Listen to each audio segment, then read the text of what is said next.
बिस्मिल्लाहिर्रहमानिर्रहीम। Dear students, you are welcome in a second lecture. हमने last time पढ़ा था डाइजेशन एंड न्यूट्रिशन के बारे में। न्यूट्रिशन को डिफ़ाइन किया, डाइजेशन को डिफ़ाइन किया, हमने ऑटोट्रॉफ और हेटेरोट्रॉफ को डिफ़ाइन किया, डिफ्रेंशिएट भी किया। क्योंकि हम ज़ूलॉजी पढ़ रहे हैं और ज़ूलॉजी में हम एनिमल्स की बात करते हैं और एनिमल्स को कल हमने देखा था कि animals falls in heterotrophic category. तो हेटेरोट्रॉफिक की खसूसियत क्या थी कि वो अपनी खुराक, वो उनकी बायोसिंथेटिक एबिलिटीज़ कम थी। ये कल हमने बात की थी कि जिन एनिमल्स की, जिन ऑर्गेनिजम्स की बायोसिंथेटिक एबिलिटीज़ कम होती हैं, उनकी न्यूट्रिशनल रिक्वायरमेंट ज़्यादा होती हैं। तो हमने फोकस करना है एनिमल्स पे, हमने फोकस करना है हेटेरोट्रॉफिक लाइफस्टाइल में। तो हमारा टॉपिक क्या है? हमारा टॉपिक है the metabolic fates of nutrients in heterotrophic. क्योंकि अगरचे हमने लास्ट टाइम हेटेरोट्रॉफिक और ऑटोट्रॉफिक दोनों को डिस्कस किया, लेकिन क्योंकि ज़ूलॉजी में हमने हेटेरोट्रॉफिक ऑर्गेनिज्म की बात करनी है, तो हम यहाँ पे हेटेरोट्रॉफिक की बात करेंगे। न्यूट्रिएंट्स की फेट की बात करनी है। इन फेट्स ने आगे किस तरह से हमारी बॉडी का कंपोनेंट बनना है, इन न्यूट्रिएंट्स ने हमारी बॉडी के किन किन रीजन्स में जाना है और कौन कौन से फंक्शंस परफॉर्म करने हैं। हम न्यूट्रिएंट्स को क्लासिफाई कर रहे हैं माइक्रो न्यूट्रिएंट्स और मैक्रो न्यूट्रिएंट्स।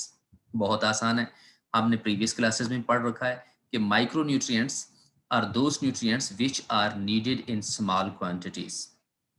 बल्कि हम इस तरह से डिफाइन नहीं करेंगे कि वो वाले न्यूट्रिएंट्स जिनका साइज छोटा होगा, हम कहेंगे जिनकी रिक्वायरमेंट कम है, जो हमें थोड़ी तादाद में चाहिए होते हैं, उनको हम कहेंगे माइक्रो न्यूट्रिएंट्स। और macro nutrients are those nutrients which are needed in large quantities. Examples की बात करें तो माइक्रो न्यूट्रिएंट्स में ऑर्गेनिक वाइटामिन्स, इनऑर्गेनिक मिनरल्स आ जाएंगे। मल्टीपल चॉइस क्वेश्चन के लिए भी हम इसको जो है ना वो मार्क करेंगे। और मैक्रो न्यूट्रिएंट्स की examples carbohydrates, lipids and proteins. क्योंकि हम जानते हैं कि हमें इनकी तादाद ज़्यादा अमाउंट में चाहिए होती है। डेली लाइफ में हम बात करें, हम नाश्ते की बात करें, हम जो है ना वो लंच की बात करें, डिनर की बात करें, हम लेज़ ले रहे हैं, हम कोल्ड ड्रिंक ले रहे हैं, हम खाना खा रहे हैं, हम तीनों चीज़ों में कुछ ना कुछ ले रहे होते हैं, जबकि विटामिन्स और मिनरल्स की तादाद बहुत कम होती है। ओके, तो माइक्रोन्यूट्रिएंट्स और मैक्रोन्यूट्रिएंट्स दोनों को मिला दें तो हम कहते हैं ये एनिमल्स की डाइटरी रिक्वायरमेंट्स हैं। एनिमल्स अपने डेली लाइफ के फंक्शंस परफॉर्म करने के लिए जितनी इनको एनर्जी रिक्वायर होती है, ये दोनों चीज़ें ले रहा है। वो माइक्रोन्यूट्रिएंट्स भी ले रहा है, वो मैक्रोन्यूट्रिएंट्स भी ले रहा है, और इनके साथ वाटर एक एडिशनल चीज़ है। इसको हम माइक्रो और मैक्रो में ऐड नहीं कर रहे।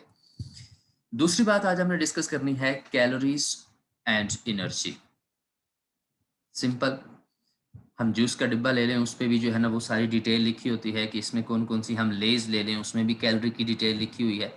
तो कैलोरी बेसिकली क्या है कि हम एनर्जी के यूनिट को, हम जो फूड ले रहे हैं उस फूड के अंदर कितनी एनर्जी मौजूद है, उसको हमने एक यूनिट दे रखा है और वो कैलोरी है। और कैलोरी को अगर हम डिफाइन करें तो हम कहते हैं it is an amount of energy required, it is amount of energy required to raise the temperature of 1 gram water 1 centigrade।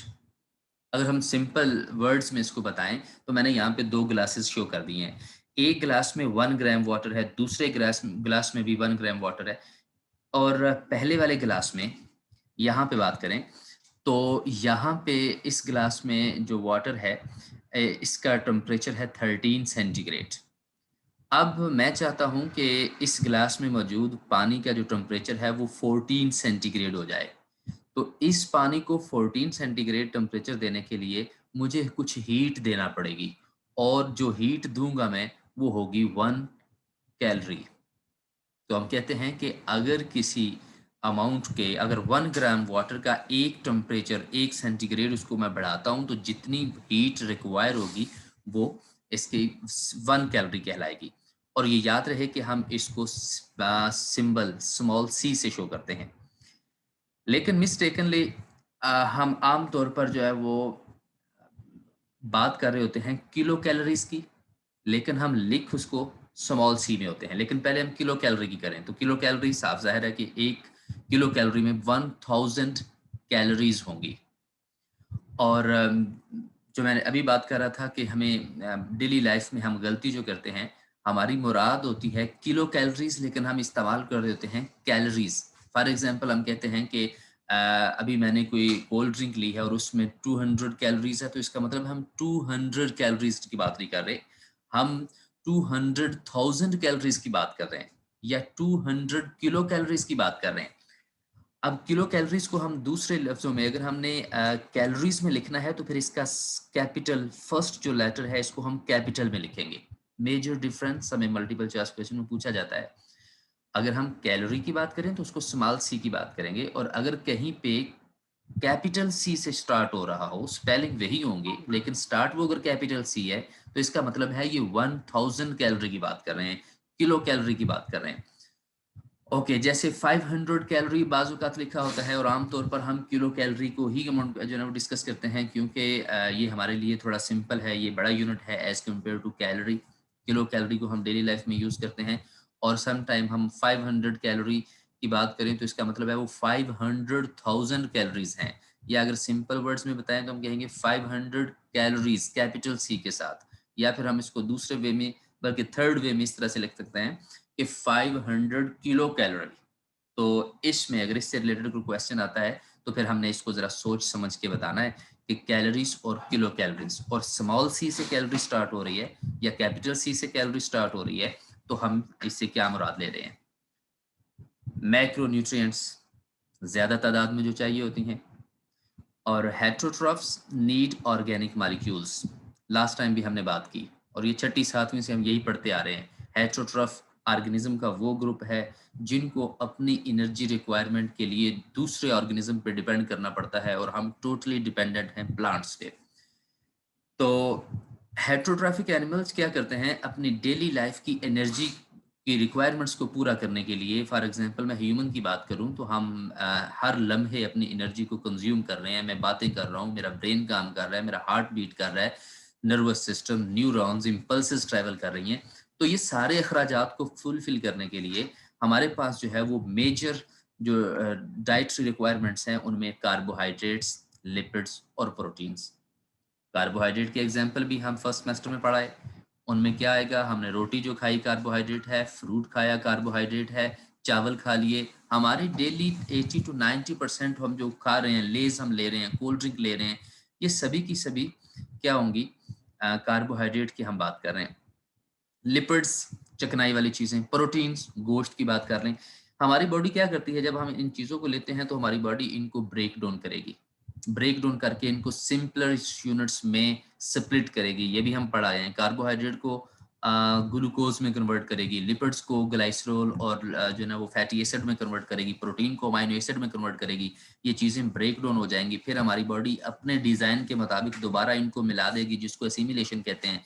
और फिर हमारी बिल्डिंग ब्लॉक्स हमारी लाइफ के, हमारे हेयर्स बन रहे हैं, हमारी हीमोग्लोबिन बन रही है, हमारे नेल्स बन रहे हैं, हमारी बॉडी का जो एक अपना फॉर्मेट है वो प्रीवियस मॉलिक्यूल्स को इस्तेमाल करके इसमें कन्वर्ट कर रहे हैं। कार्बोहाइड्रेट्स के बारे में हम जनरल इंट्रोडक्शन कर रहे हैं। Major dietary source of are animals हम पहले ही बात कर चुके हैं। कहाँ से हासिल होते हैं, ग्रीन प्लांट से। किन शक्लों में, या तो हम पॉलीसेक्राइड की शक्ल में ले रहे हैं, या डाइसेक्राइड की शक्ल में, या मोनोसेक्राइड में। ये एनिमल्स लेता है इन चीज़ों को इस फॉर्म में। और पॉलीसेक्राइड की फॉर्म में सेलुलोज की बात करें तो सेलुलोज जो है वो अनडाइजेस्टिबल फॉर ह्यूमंस है, लेकिन दूसरे एनिमल इसको डाइजेस्ट कर लेते हैं। इसकी बात भी हम डिटेल से जो है वो लेटर टॉपिक्स में करेंगे। हमारी बॉडी सेलुलोज को डाइजेस्ट नहीं कर सकती, इसलिए हम पत्ते नहीं खाते, लेकिन बाज़ औक़ात हम सैलड इस्तेमाल करते हैं। उस सैलड में भी सेलुलोज या ग्लूकोज के लंबे धागे होते हैं, वो टूटते नहीं है, हमारे पास वो एंजाइम ही नहीं है। इसका फ़ायदा क्या है, इसका फ़ायदा है कि दे रिड्यूस द कैंसर, ये कैंसर रिस्क को कम कर देते हैं। क्यों? क्योंकि जब डाइटरी फाइबर होंगे तो हमारी इंटेस्टाइन इसको बार बार जो है वो मूव करेंगी, और मूव करने से हमारी इंटेस्टाइन में इनकी ट्रैवलिंग ज़्यादा होगी, हमें जो है ना वो अनडाइजेस्टेड वेस्ट मटेरियल हमारी बॉडी से जल्दी से खारिज हो जाएगा। अगर अगर ऐसा ना हो तो कहा जाता है कि बहुत ज़्यादा म्यूटाजेंस हमारे अनडाइजेस्टेड वेस्ट मटेरियल में मौजूद होंगे, और वो हमारी बॉडी में कैंसर काजिंग हो सकते हैं। लिहाजा हम कहते हैं समटाइम हम सैलड यूज़ करते हैं। लिपिड की बात करें, अकुरेंस कहाँ पे है, fats, oil, meets, dairy products, milk वगैरह, नट्स, ये जो ड्राई फ्रूट्स की बात कर रहे हैं, फ्रूट्स में और कुछ वेजिटेबल्स में भी ये मौजूद होंगे। Most concentrated source of energy है। इसमें हमें डबल अमाउंट ऑफ एनर्जी का एज कम्पेयर टू कार्बोहाइड्रेट्स मिलती है, और एक ग्राम ऑफ फैट में हमें 9 कैलोरीज मिलती हैं, या फिर 9000 स्मॉल सी वाला कैलोरी मिलता है हमें। इम्पॉर्टेंस क्या है कि हमारी बॉडी में डिफरेंट कंपोनेंट, और अगर यहाँ डिफरेंट स्ट्रक्चर बनाने में ये इस्तेमाल होती है। अगर हम देखें फॉर एग्जांपल लिनोलिक एसिड है, लिनोलिनिक एसिड है, अरेकिडोनिक एसिड है, ये तीनों मिलते हैं और स्टीरोल्स बनते हैं। स्टीरोल्स आगे फिर डिफरेंट टाइप के मालिक्यूल बनाते हैं, जैसे इंसुलेशन में हमारी बॉडी में कवरिंग करते हैं ताकि हीट लॉस कम से कम हो। स्टीरॉयड हार्मोन पैदा करते हैं, टेस्टोस्टेरोन और एस्ट्रोजन मेल और फीमेल में। कोलेस्ट्रॉल पैदा करते हैं जो हमारी सेल मेम्ब्रेन का एक बड़ा अहम कंपोनेंट है। प्रोटीन्स के बारे में हम जानते हैं कि ये basic structure and function of cell है। सोर्स कहाँ से में हासिल होते हैं? मीट से, मिल्क से, बीन से, पीज से, नट से। एनिमल सोर्स क्या है? प्लांट सोर्स की कौन से हैं? ये भी हमने मल्टीपल चॉइस क्वेश्चन के लिए इसको देखना है, ऑलरेडी हम इसको डिस्कस कर चुके हैं। इन तमाम चीज़ों की ब्रेकडाउन, ये जो लेफ्ट साइड पे मैंने ब्लैक एरो शो किए हैं, इन तमाम चीज़ों की ब्रेकडाउन करेंगे तो हमें अमाइनो एसिड मिलता है, और अमाइनो एसिड से हमारी अपनी बिल्ड जो है वो बॉडी के डिफरेंट फंक्शंस जो है वो बनेंगे। लास्ट पे हम इनके फेट की जो हम बात कर रहे थे, जो हमारा टॉपिक था, कार्बोहाइड्रेट्स अगर लेते हैं तो वो ग्लूकोज में कन्वर्ट होगी, ग्लाइकोलाइसिस में जाएगा, एसिटाइल CoA हमारे पास बन जाएगा। लिपिड्स की बात करेंगे, वो न्यूट्रल फैट्स, ग्लाइसरोल, स्टीरॉयड वगैरह आएंगे। फैटी एसिड में कन्वर्जन होगी, या स्टीरॉयड में कन्वर्जन, फैटी एसिड फिर वही फेट, उसका भी जो है टारगेट यही है। अगर हम प्रोटीन खाते हैं तो अमाइनो एसिड में बदलेगा, अमाइनो एसिड आगे नाइट्रोजन और प्रोटीन्स में कन्वर्ट होगी, और अल्टीमेटली ये भी डिफरेंट मेटाबॉलिक पाथवे से होते होते एसिटाइल CoA में कन्वर्ट होगी। ये फिर क्रेब्स साइकिल में दाखिल होगा, और ये भी हमने फर्स्ट सेमेस्टर में डिटेल से पढ़ा हुआ है। क्रेब्स साइकिल से फिर हमें इलेक्ट्रॉन ट्रांसपोर्ट से होते होते ये ATP मिलती है, यही हमारी बॉडी के अखराजात हैं, और इसी से हमने अपनी बॉडी की डिमांड पूरी करनी है। स्टूडेंट्स, आज मैंने ज़रा जल्दी से इसको वाइंड अप किया है क्योंकि ये बहुत बेसिक बातें थी, और ये हम ऑलरेडी सेमेस्टर फर्स्ट में डिस्कस कर चुके हैं। जब हमारा वीक में 1 डे जो डिस्कशन वाला लेक्चर होगा, उसमें मैं आपसे ये क्वेश्चनिंग करूंगा, और ये याद। ओके स्टूडेंट्स, बाकी बातें हम बाद में डिस्कस करेंगे। It was all about today's topic.